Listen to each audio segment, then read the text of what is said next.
नमस्ते, स्वागत छ तपाईहरुलाई मेरो च्यानलमा। आज म फेरि अर्को रेसिपी लिएर आएको छु र यो हो भेज थुक्पा। यो बनाउन एकदमै सजिलो छ र सुरु गरौँ यसको लागि चाहिने सामग्रीहरुबाट। सबैभन्दा पहिला मैले थुक्पा नुडल्स लिएको छु।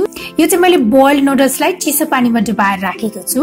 त्यस्तै भेजिटेबल्सको लागि मैले लिएको छु आधा रेड क्याप्सिकम, एउटा मिडियम साइजको क्यारेटलाई लाम्चो पारेर काटेको छु। त्यस्तै अलिकति लाम्चो पारेर काटिएको क्याबेज लिएको छु। त्यसैगरी मैले लिएको छु हरियो मटर, ग्रीन पिस, अनि एउटा मिडियम साइजको chop tomato, 1 small size onion, त्यसैगरी लाम्चो पारेर काटिएको हरियो खुर्सानी, अदुवा, लसुन र अलिकति हरियो धनिया पनि लिएको छु। त्यस्तै मसलामा मैले लिएको छु हाफ टी स्पुन बेसार, नुन स्वाद अनुसार, 1 टीस्पुन गरम मसला, त्यस्तै जिरा धनियाको धुलो र half T spoon red chilli powder. त्यसैगरी मैले हाफ टी स्पुन टिम्बुर लिएको छु जसलाई मैले हल्का पिसेको छु, 1 टेबलस्पुन सोया सस। त्यसैगरी मैले लिएको छु 2 कप जति पानी र यो बनाउनको लागि सबैभन्दा पहिला यो कराईमा अलिकति तेल हाल्ने, 1 टेबलस्पुन जति। तेल तातिसकेको छ। म अब यो अदुवा, लसुन र खुर्सानी हालेर एकैछिन फ्राई गर्छु। अब प्याज पनि हाल्ने र यसलाई पनि एकैछिन भुट्नु पर्छ।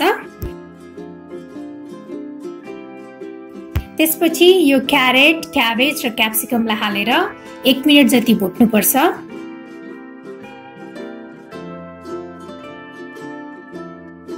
एक मिनेट पछि अब यो टमाटर र ग्रीन पिस पनि हाल्ने। अब यो सबै भेजिटेबल्सलाई एकैछिन भुट्नु पर्छ। अब म यो सबै मसलाहरू हाल्न गइरहेको छु र यो मसलालाई राम्रोसँग मिलाउनु पर्छ।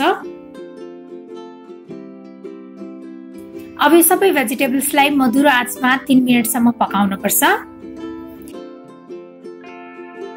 अब यो भेजिटेबल्स रेडी भइसकेको छ। अब म यसमा सोया सस हाल्न गइरहेको छु र अब यो भेजिटेबल्समा म अघि पिसेर राखेको टिम्बुर हाल्छु। अब म यसमा 2 कप पानी हाल्छु अनि राम्रोसँग मिक्स गर्न पर्छ र त्यसपछि यसलाई उम्लिन दिन पर्छ।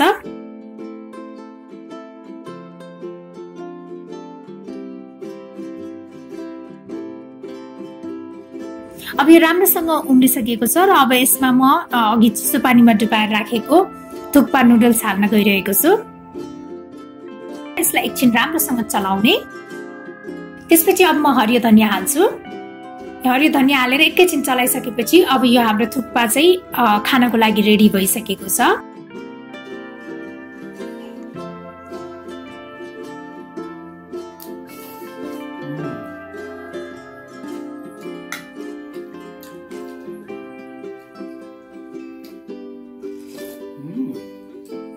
Yummy.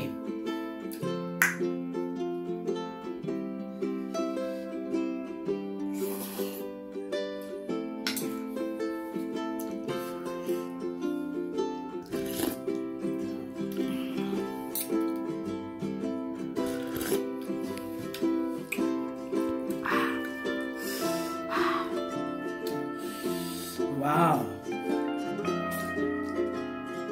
मलाई आशा छ तपाईहरुलाई यो रेसिपी मन पर्यो होला। प्लिज मेरो च्यानललाई सब्स्क्राइब गरिदिनु होला। मेरो भिडियोलाई लाइक, शेयर र कमेन्ट गर्न नभुल्नु होला। Thank you for watching. Bye by.